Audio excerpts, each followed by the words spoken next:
morning, everyone. Welcome to the Carolina Weather Group. We hope that you are doing well. This is the Wednesday, October 3rd, 2018 edition of the Carolina Weather Group. This is show number 250, which is really cool. That is a milestone for us. So we're happy to have you joining us tonight.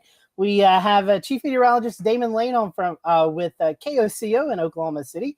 Damon is our guest tonight. And we had Damon on, I think it was about 2 years ago, in severe weather coverage, and I have an alarm going off here. Severe weather coverage took Damon away from us, so we finally got Damon back on the show tonight. So we're happy to have him with us. We are a live broadcast, so if you are watching tonight, you can interact with us one of numerous ways. We're streaming on Facebook Live, as well as Periscope, and on our YouTube page. And if you're listening to the podcast version, we will let Damon give his information out towards the end of the show. That way, if you have any questions or if you just want to give Damon a follow on social media, you'll know how to do that. So we're kind of a little crunched for time, so we're going to skip our weather introductions. So we will get basically to our topic. So Damon, like I said, we've had you on before, but we want to welcome you again. Thank you for joining us tonight. Yeah, thank you for the invite. Anytime you can get a group of meteorologists and a bunch of weather fanatics together, and there are no storms to ruin our chat. Always a good night. Yeah, as you mentioned, I remember last time we tried doing this, and all of a sudden I look up on television, I see these severe storms going up, and thinking, well, this one's gonna be cut short. And as luck would have it, we actually had some storms going up in southern Kansas this evening, but they're not going to come into Oklahoma until after midnight, so we're good. That's typical Oklahoma weather, right, Damon? Mm-hmm. For sure. So Damon, my first question to you, and tonight we're just going to do anything. We're going to talk about weather, Oklahoma City weather, the things like that. But what a lot of people who are joining us tonight may not know is you have several connections here to the Carolinas. I do. As a matter of fact, first off, I'll start with, if you were to look into my wardrobe, and this might actually, make some people upset, but there's a lot of Tar Heel blue in it. I just want you to know that I actually, I graduated, got my meteorology degree from the University of North Carolina at Asheville. I still have family that's scattered all across the Carolinas, both North and South Carolina. My mom lives down in the Wilmington area. My brother recently moved out of the RDU area. I have a lot of aunts and uncles that are in the upstate of South Carolina. So I still keep in touch with what's happening in North Carolina. Got a lot of family kind of scattered down around southeastern North Carolina. So I know you all just had a huge weather event, and I can tell you right now, for someone that being out in Oklahoma City, and definitely knowing what can happen with these big weather events, and really especially how the stories continue after the big television cameras leave. My hearts are definitely out to everyone out there that's still dealing with the effects of what was once Florence. Yeah, Damon, you guys really do know about severe weather events out there. You grew up in Northern Virginia. What kind of drew you to the Carolinas? What was that thing that drew you to Asheville to want to pursue meteorology? I've been asked that question before. I really don't know. I remember, back in high school, I enjoyed weather, and I actually first went down to Old Dominion University in Norfolk, Virginia. I was going to do more of an oceanography thing, and kind of tie in some meteorology. I knew that I somewhere wanted to be involved in science. Didn't know that I wanted to go into broadcast meteorology. I actually thought that I was going to go into the aviation sector. So I went down there, and I remember I took on an internship at Old Dominion. They said you have to have an internship, and so I went to the CBS affiliate there, and in Norfolk, WTKR, and the guy that I was mentoring under, he said, you want to get in the television weather? What are you doing at Old Dominion? He's like, you got to go get a meteorology degree. So I graduated early at Old Dominion. And then I actually wanted to go to NC State. I had my heart set on going to NC State to get my degree.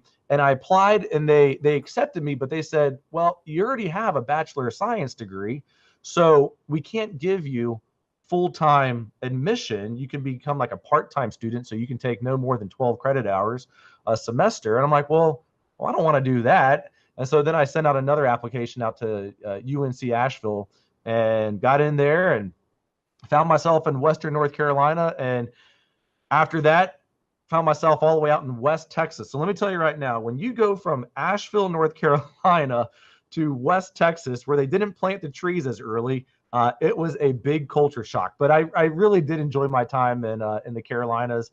And I still find myself, finding ways to go back, seeing family and what have you. It's a beautiful state. Who was the chief at WTKR then, or who was the meteorologist at TKR? I grew up in that area, so. Okay, so when I was there, it was Dave Parker. Okay. So this was back in the late '90s.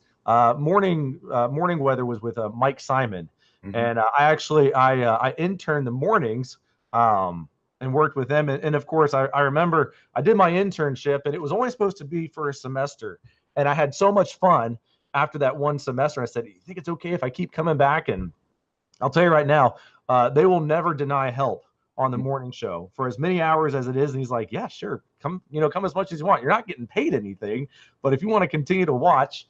And so I did. And then it took about 4 months before the news director realized that I was still coming in. And she's like, you got to go.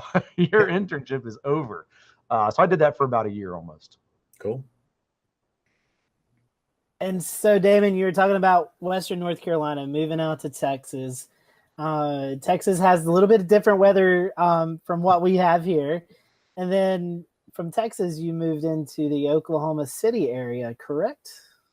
Correct. Yeah. Okay, I thought I had that right. So correct. Yeah. Talk to us about the transition from Texas to what a lot of us meteorologists call the weather hotbed area of Oklahoma City, where it's the main attention grabber in the whole weather community normally is in the Oklahoma area.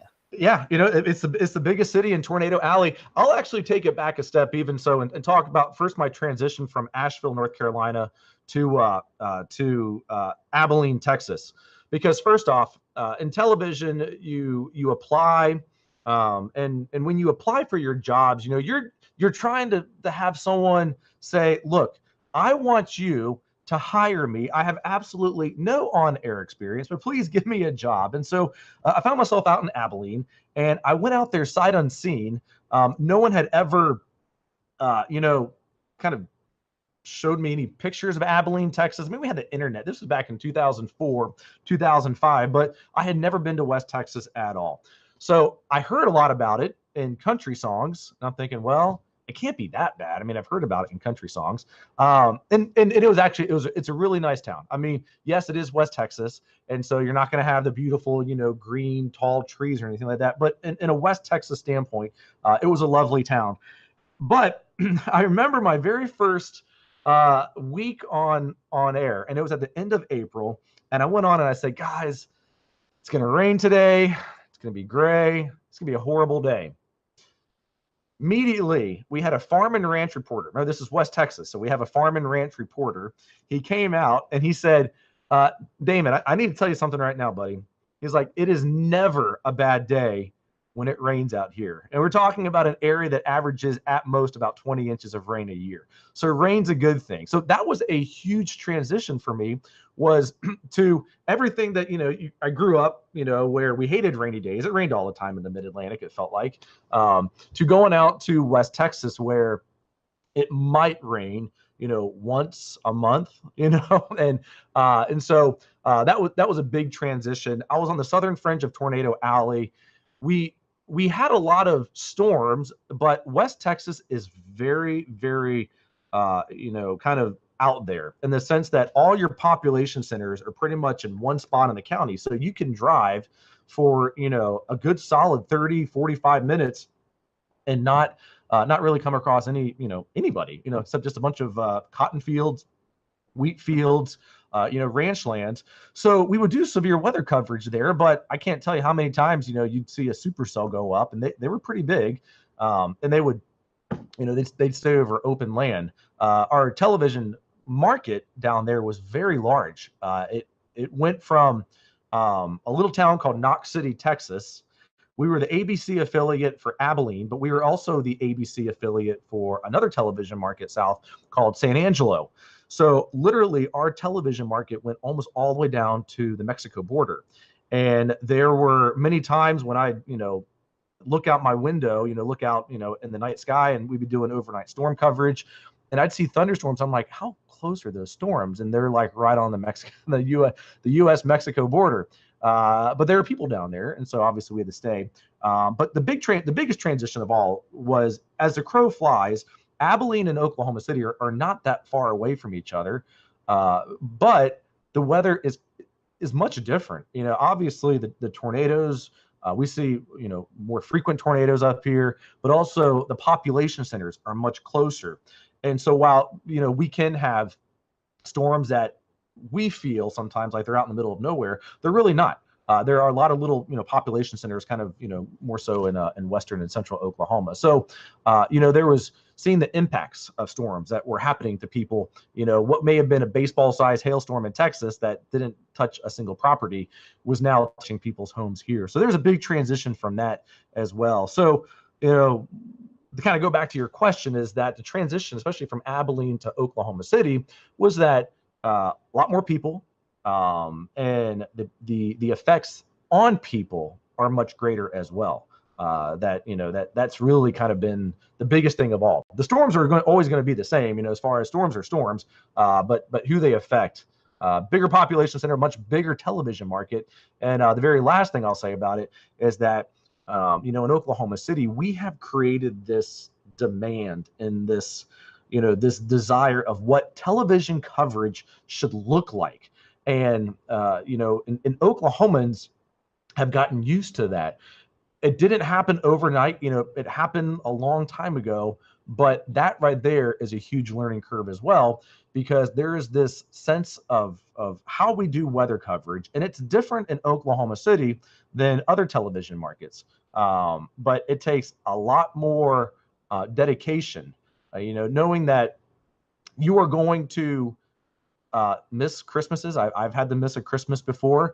I've had to miss, many events before. Because storms, it's, if you want to look at what people care most about in Oklahoma, thunderstorms and the Oklahoma City Thunder. Damon, I've heard you, I think it was last year, maybe the year before that, you and Chris Center gave a talk at the Tornado Summit, and you were talking about the severe weather coverage in Oklahoma City. And I may have this a little bit wrong, but the numbers of folks watching severe weather coverage could compare to somewhat what Oklahoma City would see during a Super Bowl. Those numbers kind of run parallel with each other. It's incredible. If you look at television coverage, and you hear it a lot, and people will say, oh, news is not the way it was back in the 70s. First off, I'll tell you right now, back in the 1970s, people that I've talked to, they were hearing the same thing. Oh, television, television's dying. No one's really watching television anymore. But in Oklahoma, television is, sought after much more now than ever before. When you look at weather coverage, yes, our numbers, when you combine who's watching weather coverage, will easily exceed that of the Super Bowl. A good example, let's take May 20th, 2013, which is the known as the Moore tornado, the EF5 that went through.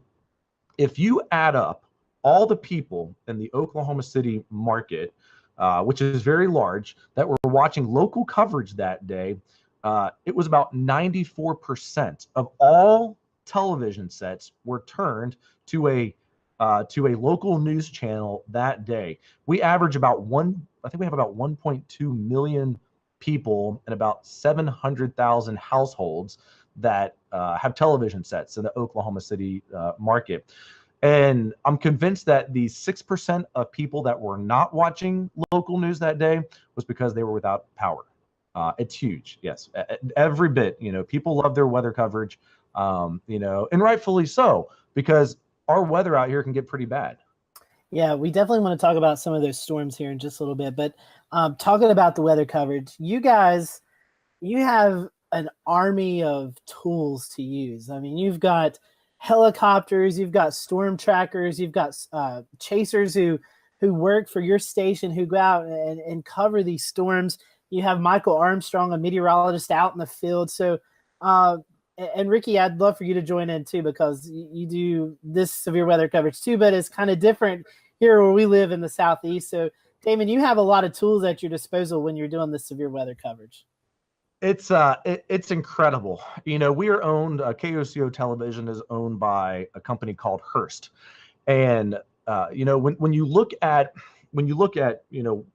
what weather coverage means to people out here, and we kind of joke, in the newsroom, news is what we do while we wait for weather to happen. But Hearst says, look, what do you all need to succeed? And because we have created this demand of what weather coverage should be like, they say, look, whatever you all need to succeed, if you use it, we'll give it to you. And we just bought a brand new helicopter about 3 months ago. Hearing a television station we already had a helicopter before, but we got a bigger one, a stronger one with a bigger fuel tank, one that's got a stronger engine, so we can deal with our weather longer, is incredible. So a helicopter, outfitting our storm chasers with some incredible technology. They all get, backpack, TVU backpacks and cameras and 360 cams and all this stuff. But it's what you need out here to succeed. And especially, in Oklahoma City, is that if you're not willing to make the investment in weather coverage, then how can the viewers make an investment in you? If you don't have the best out there, then you're not going to win. This is a very competitive market. If you're not winning weather, you're not winning. And so it's a big market. It's one that demands a lot. And so, it's fantastic. And, even as we look at what, especially here at KOCO, we have done even in the last year, not only getting a new helicopter, but back in the 1980s, a lot of television stations started jumping on buying radars.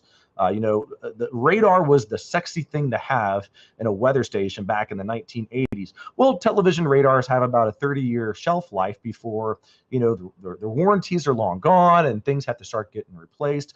And you've seen as National Weather Service radar has gotten much better, and especially with new technology like SAILS, that can really bring in the data faster into a television station, the need for TV stations to still have weather radars is kind of not as big of a deal as it was back in the 1980s.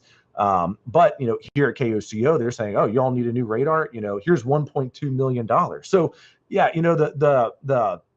the tools that we are given access to out here, and it's not just even what we have at a television station, but even with companies like the Oklahoma Mesonet, where there's a ton of weather stations all across the entire state here that give us all this detailed information is there as well. So Oklahomans know their weather, and they expect their meteorologists to have the top of the line stuff. And so like I said, if you want to be serious about weather coverage, you have to be willing to invest, and that's exactly what we're lucky to have here with Hearst.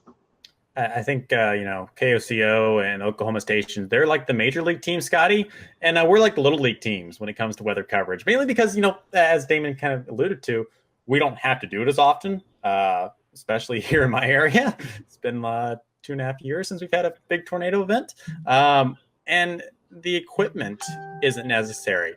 But as you said, though, having that investment stands you apart from everyone else, and makes Oklahoma City a leader in television weather coverage. I mean, just the helicopters alone, trying to think, oh, they're sending a helicopter to chase tornadoes. As a pilot, that seems a little crazy, but, Chase does an awesome job. He does, and Chase has done a lot. Before Chase Rutledge, our helicopter pilot, was here, and he's been here for a while, but he was actually working the border. He was a border patrol agent, and he would fly around. And so, a lot of times when we have helicopter pilots that come in here and they're filling in, and they say, "You want us to do what? You want me to get within 7 miles of a thunderstorm, and do what with it? Stay in front of it? No. But Chase says, "Oh, he's like, I've dealt with much worse down on the border." He's like, "This is this 7 miles." He's like, "I can get 5 miles if you want." But yeah, it's you have to be committed And you have to have the right people that are willing to say, look, we understand what is expected of us, and we're very fortunate to have that. I have seen many meteorologists come and go out of Oklahoma City, and I'll tell you right now, what this weather market expects and what our weather can do can either make you never want to be a meteorologist ever again, or can make you say, this is where I'm staying. There are some people that come through here and they say, oh, I'm just coming through Oklahoma City. First off, there's no such thing as a 9-to-5 job or an 8-hour day when you're a meteorologist in Oklahoma City. It takes a lot. And I've seen some people that their contract is up. They leave Oklahoma City and they say, I never want to see a thunderstorm ever again. Absolutely not. It takes a lot. I probably have a lot more gray hairs on me now than I used to, when I got here. But at the same time, and I'll be the first to say this, and a lot of us say this. No one wants there to be bad storms out here. No one here at KOCO. I hate it. I mean, I'll tell you right now, living in Moore and having experienced an EF5 tornado, I'll tell you right now that's the worst thing that anyone will ever have to do. But we know that there are never going to not be any storms out here. We know storms are always going to be happening, and so you have to prepare yourself. And for anyone that's watching this show right now, a young meteorologist that wants to get into research or television, you have to know what you are getting yourself into when you come out to Oklahoma City. And Damon, one more question I want to, while we're talking about this, and then I want to kind of talk about some particular storms you've covered. I've told you this before in person. I love your approach of how you approach these severe weather days. There's several meteorologists in your market that are crazy. They just hit the rev limiter and they don't let off. I like your approach. Talk to us about how you, when you see these days coming in, talk to us about your approach on how you are going to cover this. And I also want to piggyback it with this next question. It seems like you and Jonathan Condor have a great relationship in the way that you do these severe weather coverage. I mean, you guys are just a great working team. So maybe talk about your approach and then maybe how you and Jonathan do this wall-to-wall coverage so greatly. Sure. Well, thank you for the compliments there. Oklahoma weather, it's crazy enough as it is that it does not need any hyping on it. Our weather is bad enough. Tornadoes and there's something crazy is going to happen. It always seems like it's going to happen in Oklahoma. But the buildup, especially to a storm day, is it's people want to know. And we call tornadoes these low probability but high impact events. There's a very low chance in anyone's lifetime that they're ever going to be directly impacted by a tornado. But if they are, more than likely it's going to be the worst tornado they have ever experienced. I know a lot of times, especially, people that the news headlines are always, about the big tornadoes, the big wedge tornadoes, EF4s, EF5s. I'll never forget a couple years ago, we had an EF1 tornado that just kind of skipped across town. And we interviewed this older lady. She was probably well into her 70s, about 80 years old. And she said, this is the worst tornado I've ever seen. And it was an EF1 tornado, but it was the only tornado that she had ever seen. And so the buildup and how you prepare for these severe weather days is not so much concentrated around, is it going to be a big EF4, EF5 outbreak, or are you going to be there for that person when they have their worst weather day ever? So it's much easier to scale back your coverage than ramp up. So on a typical severe weather day, we very well, you might look at our plan and say, are y'all planning for like 25 tornadoes and a bunch of EF5s? No, but if you're late getting out the door, to go chase a tornado or whatever, you're already behind the game. So back here we say, well, look, we'll put a lot of people out there, and then if we have to tell them, this isn't panning out the way that we expected it to, you can go ahead and go home. But if everything's going crazy and you're like, oh my gosh, we're not even fully prepared for this storm, then your coverage is going to suffer. Jonathan Condor and I, we have a great relationship. He came here shortly after the Moore tornado back in 2013. And so, we've been doing this for 5 years, and it's not so much, what him and I do on air, but a lot of how we're able to interact on television is what we do off air on these type of days right now. I'll tell you right now, we're geeking out, and we're nerding out over, looking at all sorts of, weathery, sciencey stuff. For example, just the other day, when we were watching the tornadoes up in Pennsylvania yesterday, we were back here, with GR, and we were looking at all this stuff. And so when you're able to, kind of build that team around what you do off air, it just makes going on air much easier. And so, yeah, he's doing this, I'm doing that. But he's a great partner to have, and especially in this severe weather, capital of the world that we're in, between him and Michael and myself and Eric and Shelby that we have on our team, and all of our storm chasers, we just get each other. They know what we're looking for. I know what they're going to do. It's not something that you can just do overnight and the next day you're going to be able to do it. It takes a lot of work. But building those relationships is what helps us out and puts us where we are today. And you can tell that from watching your coverage. And a couple of storms we want to hit on because we know that you got just a little bit of time with us. Obviously the Moore, Oklahoma tornado that you were talking about. I believe this was the year after you become the chief there at KOCO. And this one really had effects on you because on May 20th, you're doing severe weather coverage, but you're also communicating with your wife because this EF5 tornado is almost in your neighborhood. So kind of talk to us a little bit, if you will, about that day and just kind of what was playing through your head, knowing that you've got a job to do, but you also want to make sure your family's okay. Yeah.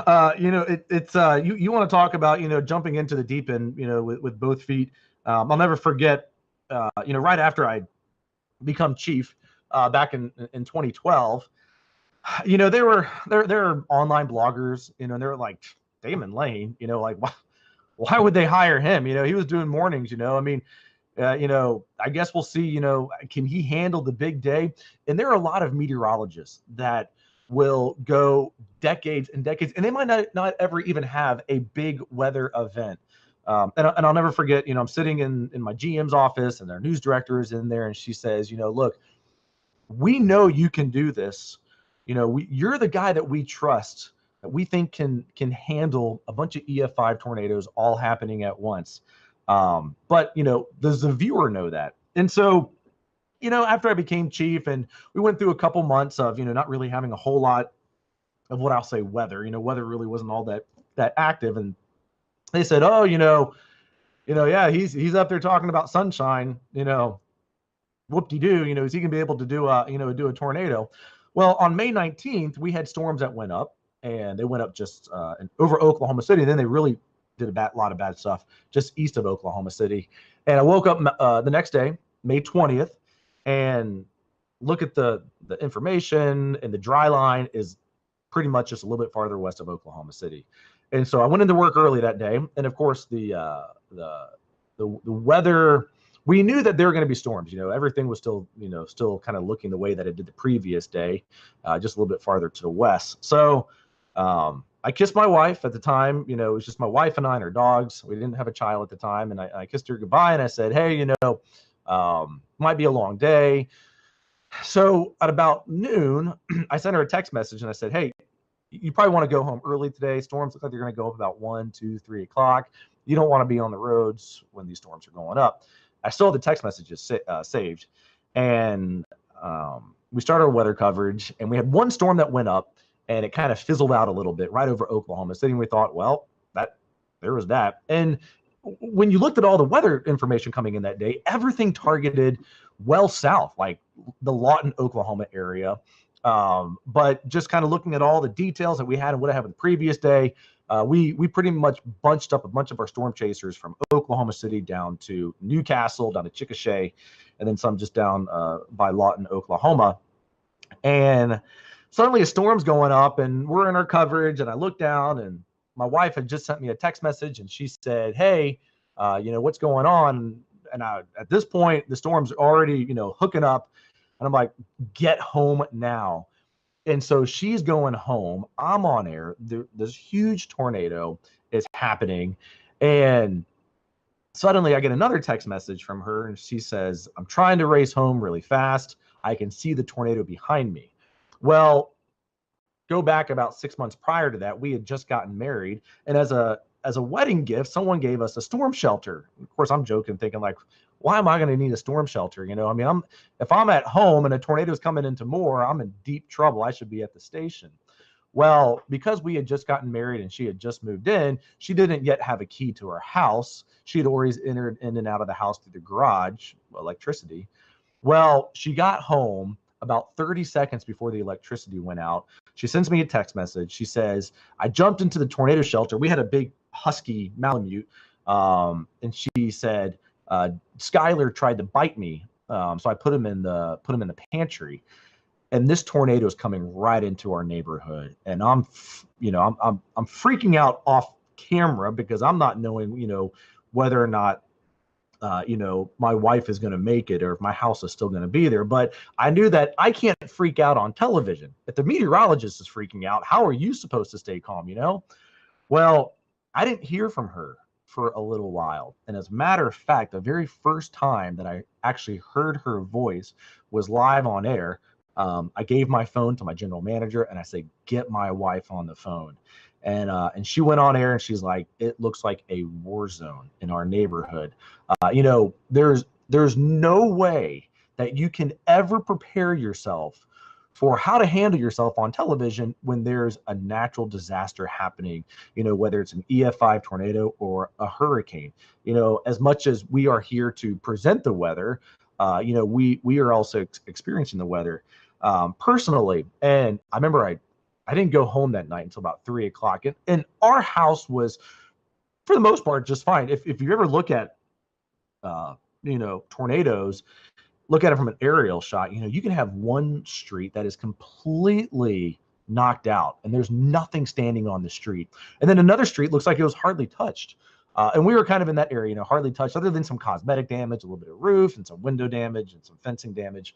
What we had compared to the front of our neighborhood, there was EF5 damage in front of my neighborhood. That right there was very difficult. But what made it even more difficult was, years later.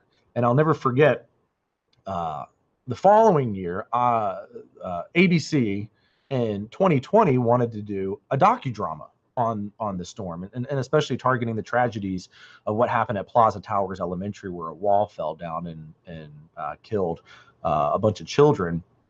And I had never talked about the storm. That was the very first time that I'd ever talked about the storm, because I immediately went into recovery mode. And I remember I was sitting down and the producer was in front of me and I cried so much because it was the first time that I had ever, kind of opened up and kind of expressed my feelings about it. And that's one thing, especially those that are watching in the Carolinas right now, is that, you all just went through a natural disaster as well, is that while you all are very busy right now in cleanup mode, is that it's totally okay. And I highly suggest, just going to your neighbor's house and just saying, how you doing?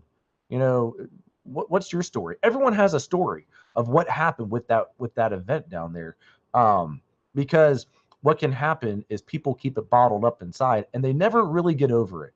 I talked not that long ago. Here we are now. It's been over 5 years since we've had that tornado. And I talked to the Moore, Oklahoma school superintendent, and I said, do you all still have children that are suffering? He's like, yes. He's like, we don't talk about it a lot out loud, but our counselors know what to look for. And our counselors today are still talking to children who are now, at the youngest going into middle school, or at the oldest now going into high school. and it's still a big time deal. So, never ever be afraid to, just to ask, whether that person experienced tragedy or what, to say, hey, how you doing? Because for me, and even, to this day, I still tear up a lot talking about it. Because I never did talk about it before. And so, Damon, a couple of days later, May 31st comes around. 2013, especially the month of May, pretty rough for you guys. Another pretty traumatic tornado developed in El Reno, and you had to do this all over again. Not with the family part, but, covering another major tornado. And the freak out factor that day was at an all-time high. I'll tell you that right now. May 31st, as we know, is the El Reno Tornado Day. It was very easy for us. There was no doubt about it where the storms were going to develop that day. In an area as Canadian County, Oklahoma, it's just west of El Reno. We had a bunch of our crews out in that area. And people were panicking because of what had happened on May 20th. But we were also kind of in a very unsettled pattern for those next couple of days. We didn't have any big tornadoes, but we had a lot of kind of like minor weather events. But that day, I'll never forget, we started our weather coverage before we even had the first cumulus cloud go up, because we knew it was going to be bad, and had our helicopters up. And I'll never forget, the storm is raging, and it's going, and it's doing all sorts of crazy things. And, even at myself, here I am, still a rookie meteorologist in Oklahoma, and we're looking at the supercell, and we're like, what is this thing doing? It's, we kept getting these updates, and it would say moving southeast at 45 miles per hour, moving northeast at 70 miles per hour, moving north at 5 miles per hour, stationary, moving again. Like, it was doing these crazy, crazy things. I'll never forget one of our most veteran storm chasers here at the station, Chris Lee, he has seen hundreds of tornadoes, been doing this well over 35 years. And he's always been the safe storm chaser for us. Like, I can always count on Chris giving very credible advice on not only what he's seeing, but also, not doing anything that you're just like, oh, you're going to get yourself killed doing this. But on that day, that storm behavior was just wild. And at one point, my eyes were big, and I said on television, I said, Chris, you are way too close to that storm. He had a reporter with him. She ended up quitting 3 months later because of that storm. She came back and she's like, I never want to do that ever again. And so she left here, but people were doing all sorts of crazy things, driving on the wrong side of the road. First off, Oklahoma City, you have 3 major highways that come into town. It's a Friday afternoon. You have I-44, you have I-40, you have I-35. And here you have this beast of a storm that's crossing right over the highway. And while a lot of us, we talk about the tornado of that day, we had more people that were killed that day because of flooding than the tornado itself. The biggest, when I look back at that event and where I feel that, the television media did not do that great of a job, was we did not have a Spanish television station in Oklahoma City, one that was able to transmit in Spanish. 10% of the Oklahoma City area is Spanish speaking first. English is a second language. And one of the tragedies that day was from a family where English was not their first language, and they went into a sewer drain concerned about the tornado coming in, and they ended up, they all ended up dying. And so, it was that event right there, though, that actually brought Telemundo into Oklahoma City. So, a lot has changed from those 2 weeks of crazy weather, but the El Reno day, the Moore day, we experienced more severe weather in that 10-day stretch than a lot of people will ever experience in their lifetime.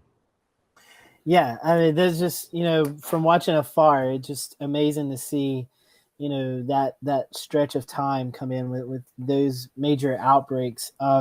Another tornado that I had just briefly written down just a couple of years ago was the Wynnewood, Oklahoma tornado, and I think just because, and I know we're running a little bit close on time, so. Oh, you're fine. We got about 10 more minutes. This is a lot of fun, guys. I enjoyed this.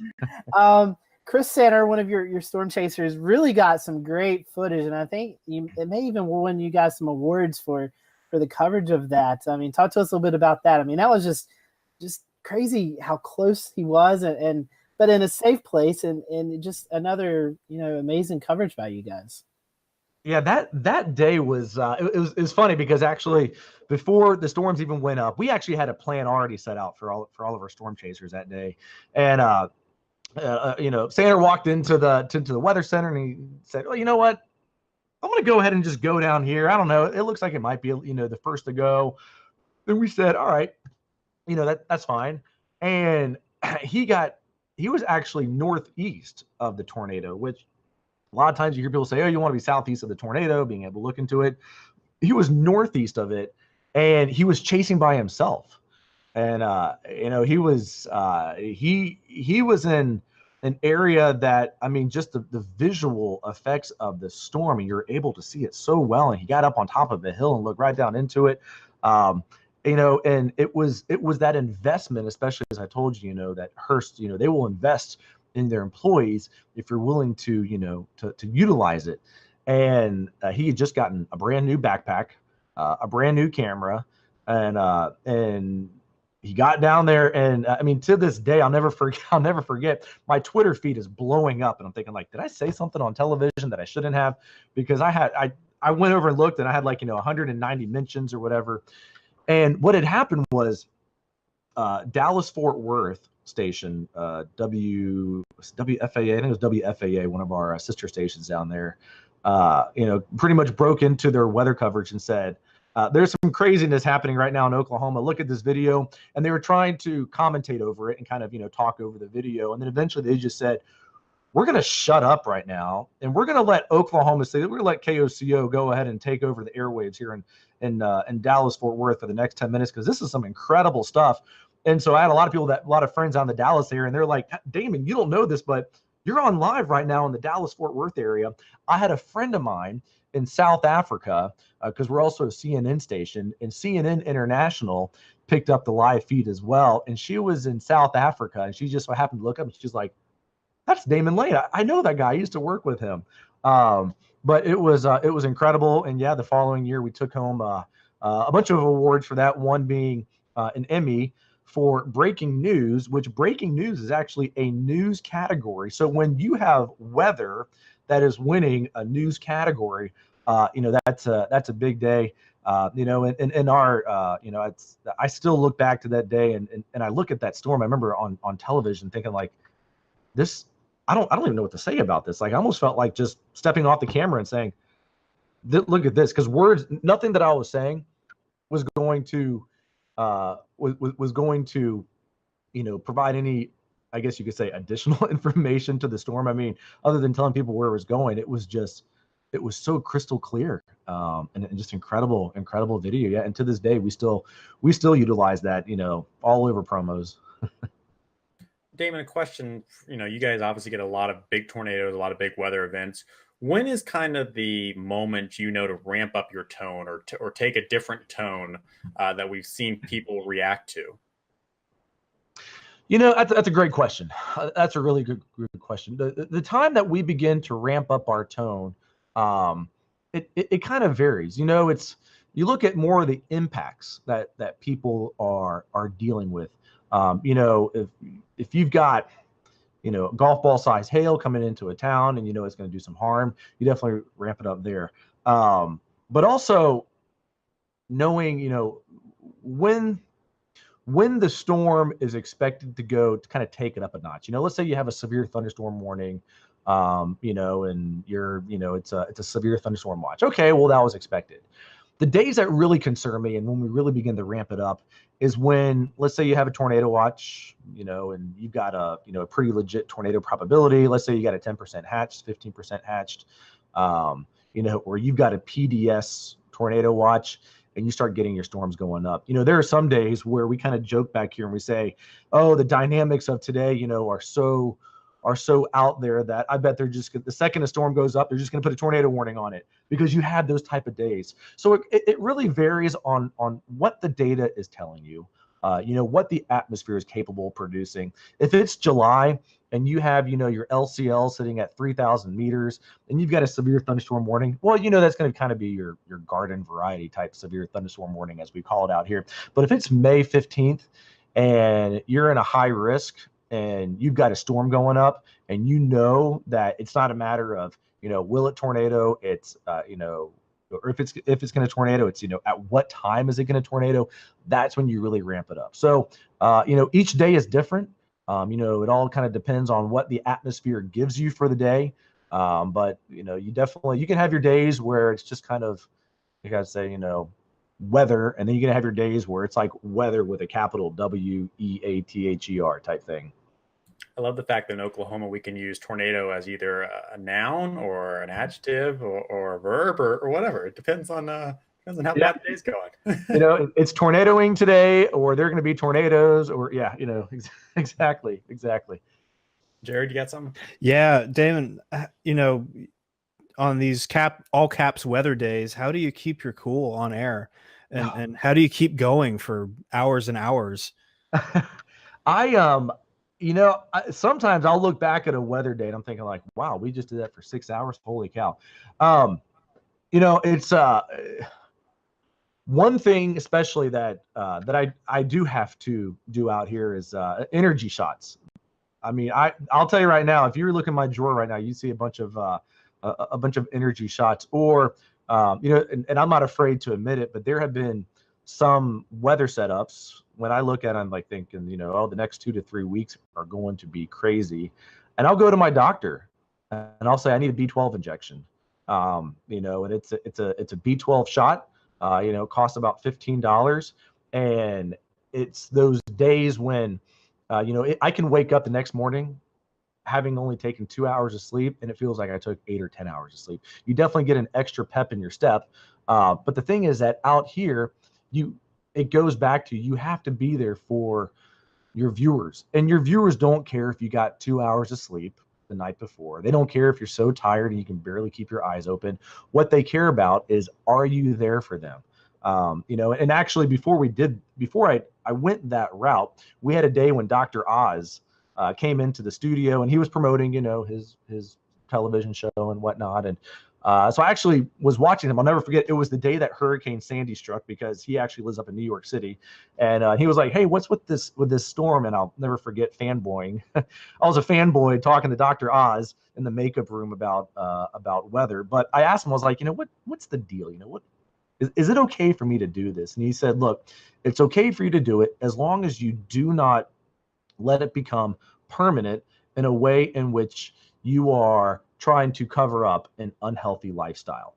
And out here you can have a stretch of weather days where you don't get much sleep, but there are going to be a lot of days when you do get enough sleep for the night. So he said, if you do it for a little bit, if you do these B12 shots and you just do it when you need it, and and not permanently, then you'll be fine. So it's kind of crazy, and some people kind of look, open their eyes and are like, you get injection shots.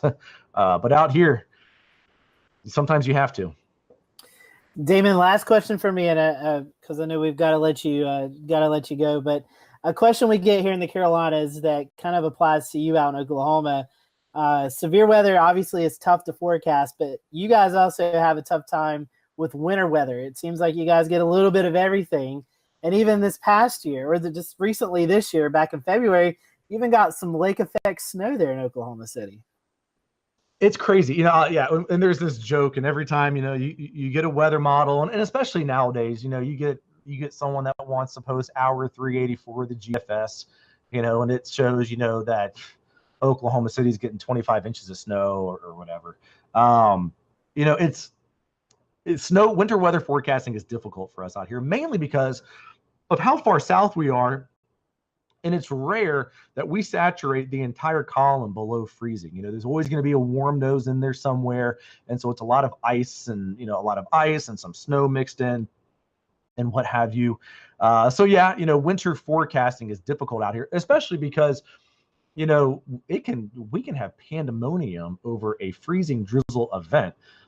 You know, so that's difficult. But I'll never forget, Scotty. I'm so glad that you brought this up, because we had just a geek out fest last winter, when one of our lakes was producing lake effect snow. The lake is only about like 5 miles long. It's not that large, if even 5 miles. It might even be more like 3 or 4 miles. But it was really warm, and we had a nice little pocket of cold air that just went right across it. And yeah, we got like an inch of snow in a narrow area.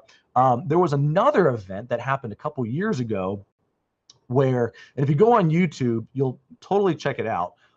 It's called Lake Overholser Snow. And there is a power plant right next to the lake, and the steam that was coming out of the power plant, very warm, and it was a very cold day, literally generated about 4 inches of snow in a 1 mile by 1 mile area. It was nuts, and it kind of goes back to what I mentioned earlier in this hangout, is that if something crazy is going to happen, it always seems to find itself somewhere in Oklahoma. So, you know, anyone that is ever thinking about, Oklahoma, to flyover state, should I go out there? If you love science, if you love meteorology, there's definitely a lot of fun out here. There's a lot of craziness, but it's been happening for decades and hundreds of years now, and I don't think it's going to stop anytime soon.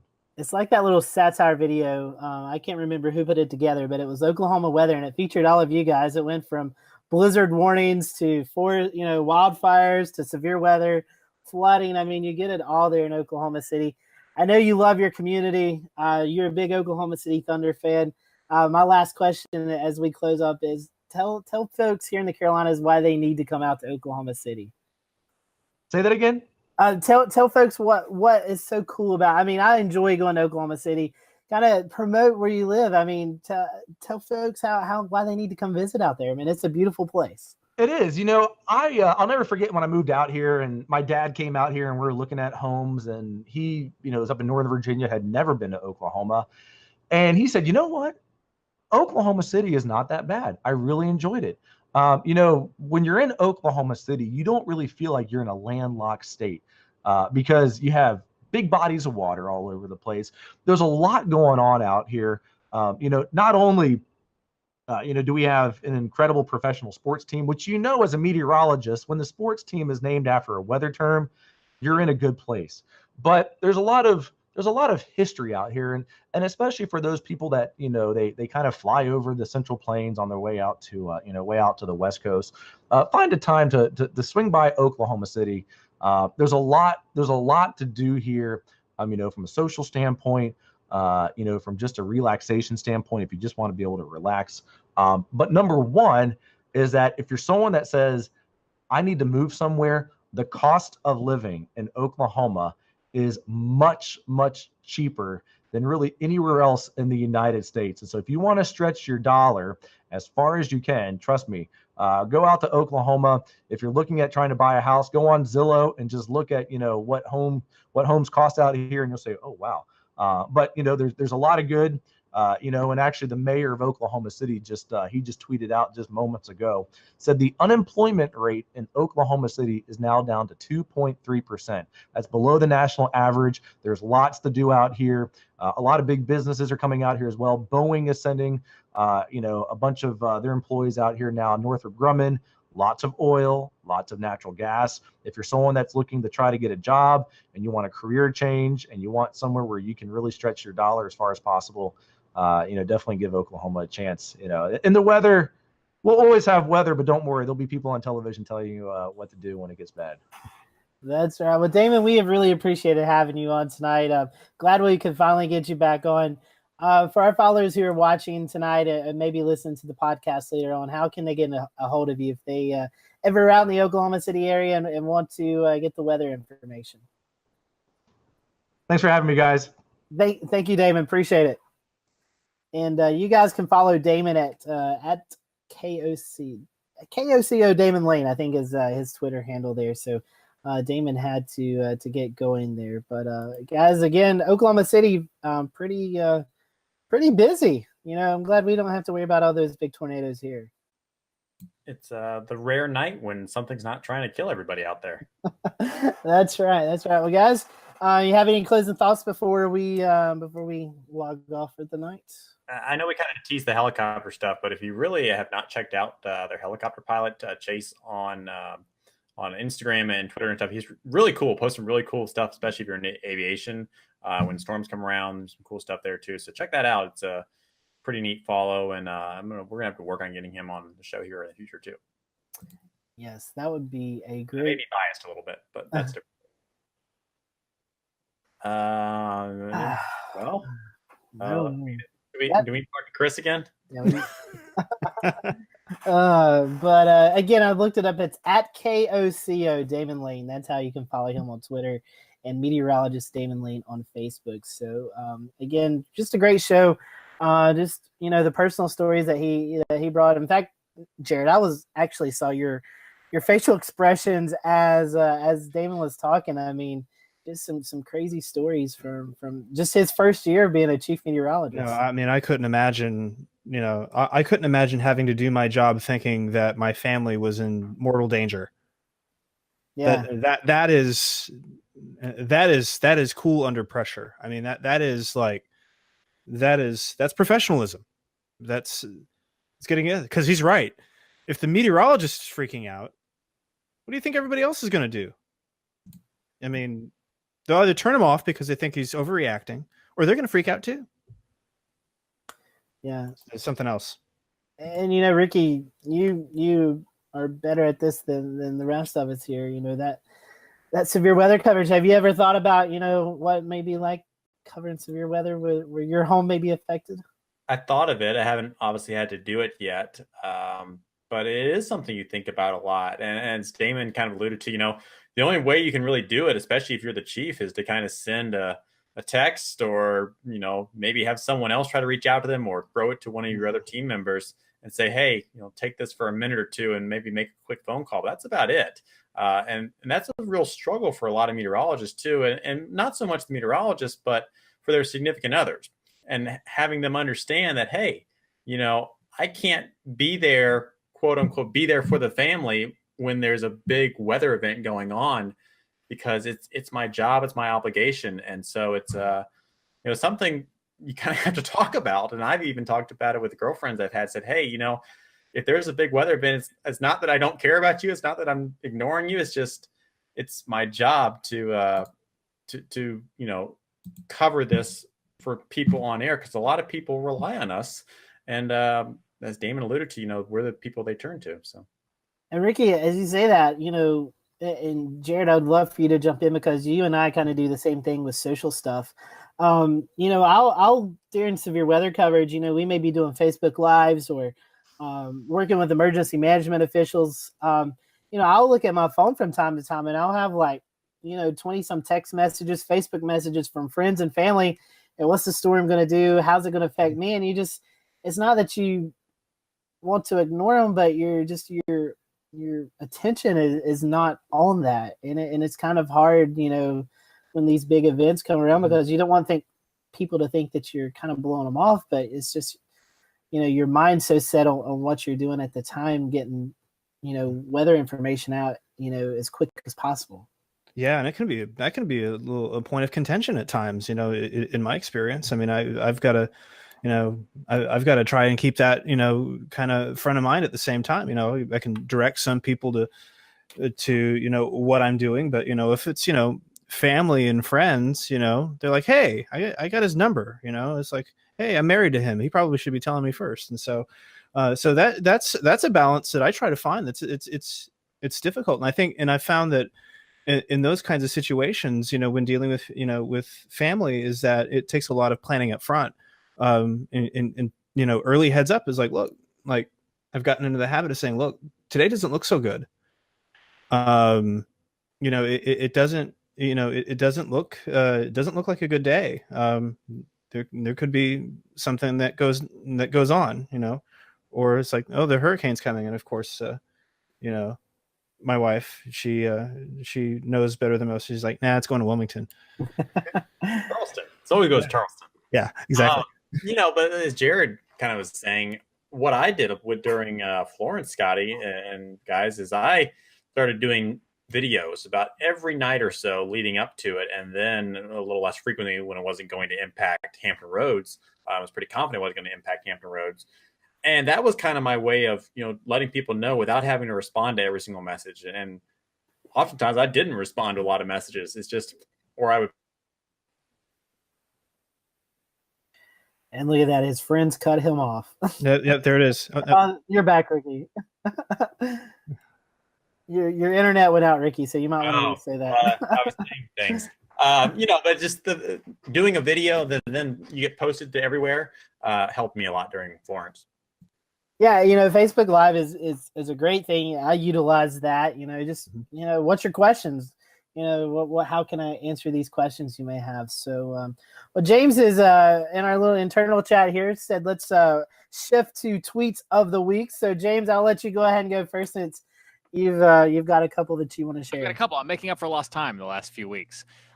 Damien mentioned this at the start of the show, and I'm glad Oklahoma was thinking about Pennsylvania because clearly I tweeted last night thinking about Pennsylvania and how much it looked like Oklahoma with all those severe thunderstorms and tornado warnings moving across the state. And to piggyback off what you guys were just talking about with family, I actually had my cousin driving across the state last night on the phone with me and sharing his location on Google Maps so we could route him around the cells. Backstory there being it happened to him twice. He was living in North Dakota a few years ago. I was working in TV. We were between newscasts. And he calls me and he goes, "Sky looks funny up ahead." I called him and looked at the radar. I went, "You have to get off the road now." He was driving right into a tornado. So those situations certainly do present themselves. The next tweet I want to show real fast, I will preface by saying I am working under the assumption that the gentleman is okay. But we had this local storm report today out of New Jersey following all that severe weather yesterday. Train spotter reports lightning. Lightning struck a house on Candlelight Road, damaging most electronics, and shocking an adult male holding a guitar. An electric guitar. Yeah, sometimes you get some really strange detail in these local storm reports, and I just wanted to ask clarification. Never got an answer. Was he the train spotter, or was the train spotter jamming with him at the time? A little confused on where that information. I want to know if they were playing Thunderstruck. And last but not least, politics aside, this tweet's my own. The nationwide presidential notification portion of the EAS was established in 2011. Just throwing that out there today for people who are freaking out. This is some sort of brand new thing. And we were talking about it before the show on how the actual emergency alert system goes back to, what did you say, Jared? 1945? Somewhere in the Truman administration, probably. Yeah, I mean they've been working on this for, ever since there was a mass media. You have a tweet about it, don't you? I do have a tweet about today's test. This is from our good buddy Dr. Shepard, Marshall Shepard. You might have seen him on TV, Weather Geeks podcast now. But this is such a weird week leading up to this test. The last few weeks have been weird. It was in case you missed it, which if you have a cell phone, you probably didn't. FEMA tested the iPause system today, which sends out an alert to everybody in the nation. It's the first time this has ever been done. Everybody in the nation, their cell phone, they got what's called the text message portion has been done. The text message, unless you have AT&T. They had some problems. It sounds like a lot of friends had some issues with AT&T today. But it was the first time that they ever done a national WEA test. Now, this WEA, if you've ever been put under tornado warning, wireless emergency alert, if you've ever been under tornado warning, flash flood warning, they do it for blowing dust warnings out in Arizona. Amber alerts, exactly. Yeah, you've undoubtedly seen one of these at some point, and so it's the same thing. It's just at a national level, and you can't opt out of them. You hope you never have to use this operationally. By the way, this is one of those things that they did not invoke this the predecessor to this system on 9/11. You hope they never have to use this, but this is the first time they've tested it to all phones, and everyone was freaking out because. But they did a nationwide test a couple years ago because I was working. Yes, they did. I'm getting very particular about these details because everyone's making a big deal out of it, like Dr. Shepard's saying. Yeah, everyone is making it. So he says, if you just got the emergency alert, you now see how overblown and misconstrued it was. I do agree with a colleague that it should be called a national emergency alert. There is no message from a president. I get the angst, but this outrage is misplaced. No, Trump did not text you today. It would have been more typos had he. Oh well, I don't know. I mean, it was the best test. We've never done anything like it. Anyway, so now I did some. I did some reading on this, and I did some reading on the origin of the term presidential alert, and that has roots all the way back to the original emergency broadcast system. So when you're bringing this system forward, into TV and radio, TV to cell phones, you're going to tend to keep some of the same terminology. This is just how this has always been referred to. And as it turns out, we have a president who is very known for his cell phone and his tweets. And so I wonder what kind of phone he has. Do you think he has is he team Android or team Apple? He was team Android. You don't think he's BlackBerry like Obama? No. They gave him an iPhone. They did a story about this. They gave him an iPhone. But he was using his personal Android, which was like a Galaxy S6 or something like that. But anyway, is it gold plated? Yeah. Time for an update. I don't know. So he's on an iPhone now, from what I understand. There's some article about it. But long story short, this test, they needed to exercise it. God forbid we ever need to use it. And so. But there's just a lot of people freaking out over it. And the thing to keep in mind with these wireless alerts and this emergency alerts is that they've always had the ability to break into radio. They've always had the ability to break into TV. They have, and now they can, break in on cell phones. But at the end of the day, wireless carriers opted into this over federally licensed spectrum they are using it for the public interest. So I completely agree with Dr. Shepard. I don't understand why everyone is freaking out. Yeah, I don't know. All right, Ricky, we'll go to yours because I know you said you have to jump off. All right, so these are some not really cool images, kind of horrific images, really, from the tsunami damage in Indonesia. Coda Smith, Weather Deck on Twitter, sharing an entire thread of these images. So look at how literally the first area of land is now missing. The center area of land there is destroyed. We'll show you a few more here. There's a shoreline, or what's left.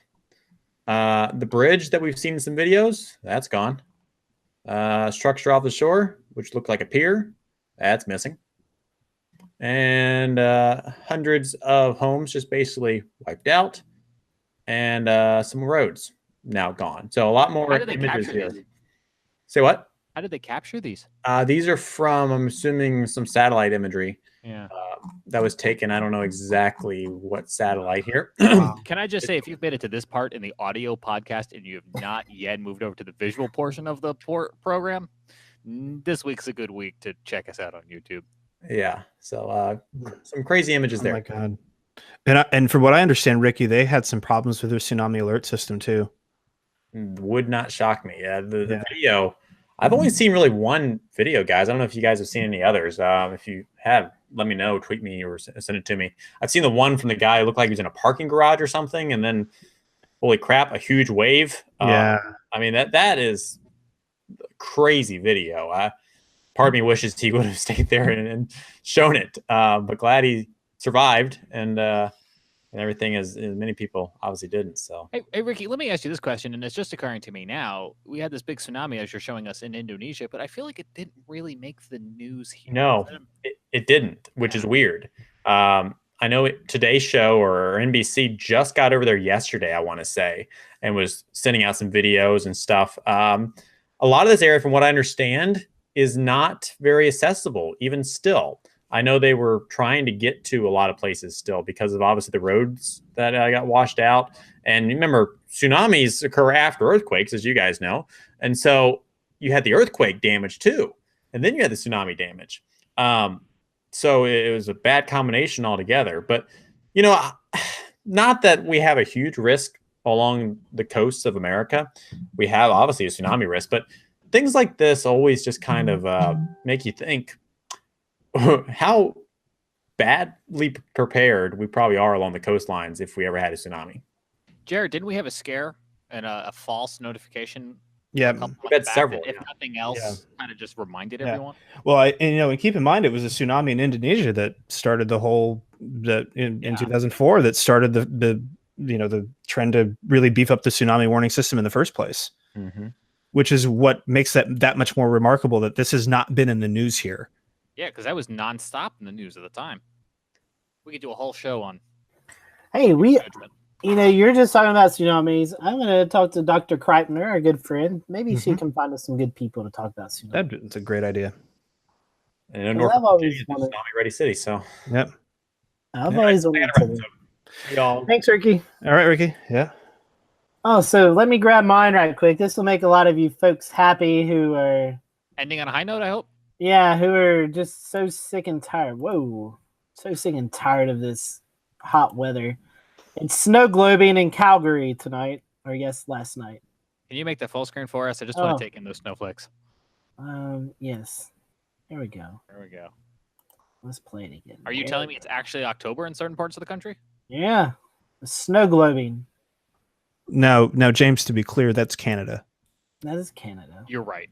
But I do believe it's snowing in Montana. I believe I saw a few That's what I was referring reports. to. Yeah. Obviously. Saw a few reports out of Montana of some snow. So, but yeah. So that was winter is out there, just not coming anytime soon, which doesn't really hurt my feelings, but it hurts a lot of your feelings. So. Yeah, it's all in the West. I mean, this pattern that we're getting into is just this amplified mess of prolonged summer in the East and early winter in the West. So, well, Jared, we didn't get to talk really about weather before the show because we wanted to get to Damon, but like you were talking about, this ridge that's really built in here on the East Coast. I mean, honestly, it's not really going to break down anytime in the next week, 2 weeks, maybe. No way. No, it certainly isn't. Let me and man, I think about going in the pool this weekend. What'd you say? You're going swimming? Yeah, I'm thinking about it.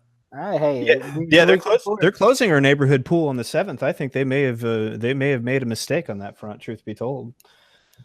So. Yeah, I mean, James, I'm sure you saw it today, but Charlotte is projected to be at 90 degrees as a high the next 2 days. At least. We've got a couple more 90s projected for this next week here in Charleston. We hit 90 today, and we're that starts flirting with record territory at this point. So it's going to be interesting to see just how close we get to that. But the revenge of October. I mean, I just want to point this out right now, and we've been scrolling at the bottom of the screen throughout the hour in the past week or so, donation information for Hurricane Florence relief, but I've just switched it back over to current temperatures. And look at, it's October the 3rd at 9:30. Yeah, we shouldn't have that. No. I've still got 77 at Charleston Airport. I mean, this is absurd. I mean, the regular high, the normal high for October 3rd is 80. Yeah, look at that. 84 right now in Greensboro. So I'll say this much. We've opened the windows at night the last few nights, and our electric bill at the end of the month will thank us for that. Yeah, definitely so. One quick thing before we hop off of here. We do want to send our well wishes to Chris Jackson.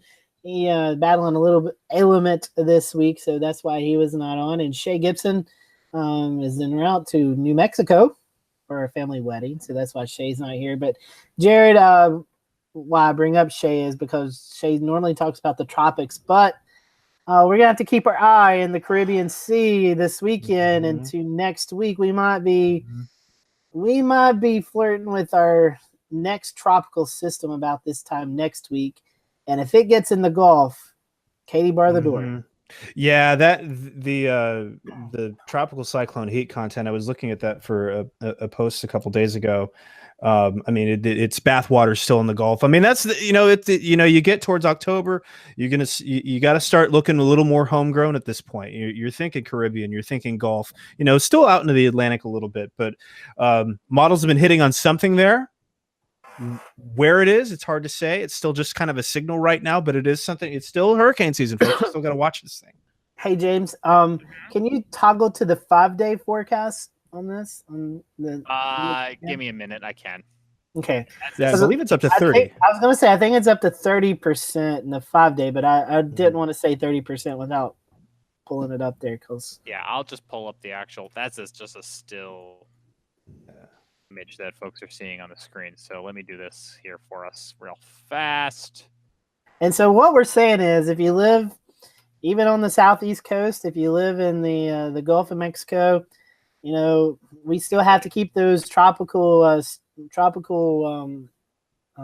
hurricane and tropical storm preparations. I mean, we need to keep those fresh in our mind and make sure that we are prepared if this thing was to develop into something, because normally when it develops there, you know, your steering currents can take it anywhere between Mexico and Florida, but if it hits anywhere there in the central Gulf, that normally feeds moisture back into at least portions of the Carolinas, if not the entire Carolinas. So that's something we're going to have to watch over the next week. Yeah, and just to illustrate this real quick before I know that we're running a little time, but running this, running this graphic here, this is from weathermodels.com, their labs. This is the EPS, the European ensemble. This is the probability of a tropical depression. So we're just looking for development, right? We're just looking for development, and the ensemble probability is starting to go up in the Gulf here.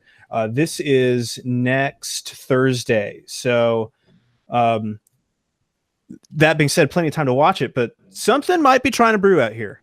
And it's certainly something that we're going to need to keep a close eye on, because, it's not over yet. And that probability is, I mean, the EPS has been hitting on this, the GEFS, all the ensembles have been hitting on this a little more hard. So certainly something that we got to watch. Definitely so. So we'll keep an eye on that. And as we have been doing throughout this hurricane season, if something does develop, we'll push out those updates from the National Hurricane Center. And then if it poses any threat to us here in the Carolinas, we definitely will ramp up our coverage. But something not to worry about, but just something to watch over the next several days and see what development we may have from that. So just looking at our show for next week, we have the Mid-Atlantic ChaserCon, Chris White, who is in the Blacksburg, Virginia area. Chris is one of the directors of the first annual Mid-Atlantic ChaserCon that's going to be held in Richmond, Virginia towards the end of the month. So Chris is going to join us next week to talk about that, talk about what inspired him to do a Chaser conference, and kind of talk to us a little bit about the guests that are going to be there. And then on the 17th, we have the Farmer's Almanac, Miss Sandy Duncan. She is the managing editor of the Farmer's Almanac. And she'll join us, and we're just going to have a fun conversation, We're going to talk about how they get their forecast and how they produce all the stuff they do there at the Farmer's Almanac. And then we round out October on the 24th with meteorologist Rob Fowler there in the Charleston area. A lot of you guys in the Charleston area watch Rob, and a lot of you followers here on our social pages know Rob from previous shows. And then the last Wednesday of the month is Halloween, and we're all going to go trick or treat and dress like storm clouds and tornadoes and hurricanes. So we're going to have that night off. But we will have an episode airing, though. Yeah, we will. One from the museum. That's right. James is producing the museum episode that we had, and we'll have that airing. And James, I guess towards the end of this year, as we go into the holidays, we'll have our special programming like we did last year. Are you signing me up for year in review? I just remember the last time. I remember you were sitting by the fireplace eating cookies and drinking cider. That's right. So true. It will happen again. Yes, we'll get that done. So anyways, thank you guys for watching us tonight here at the Carolina Weather Group. As always, we'd love for you to follow us on our social media platforms. We also have a Patreon account if you feel inclined to donate, or the best thing you could do is subscribe to our YouTube page and to our podcast, and that could be on Apple or Google Play or Stitcher or all the various platforms of your podcast. Subscribe to us and get the latest podcast. We'd love for that. And if you have any guests or any show topics you'd like for us to talk about, send them our way as well, and we will work on that. I think we're almost full for the rest of the year. We may have a couple of shows in December we need to fill, but we're already booking for January 2019. So I'm sure it'll be here quicker than we know it. So anyways, thank you again to Damon Lane, who was our guest tonight. Go follow Damon on social media and tell him thank you for coming on our show. And as always, we hope you have a great weekend. Enjoy the well, I guess summer, fall, October, as Jared was talking about. Enjoy the weather, and we'll see you back here next Wednesday night.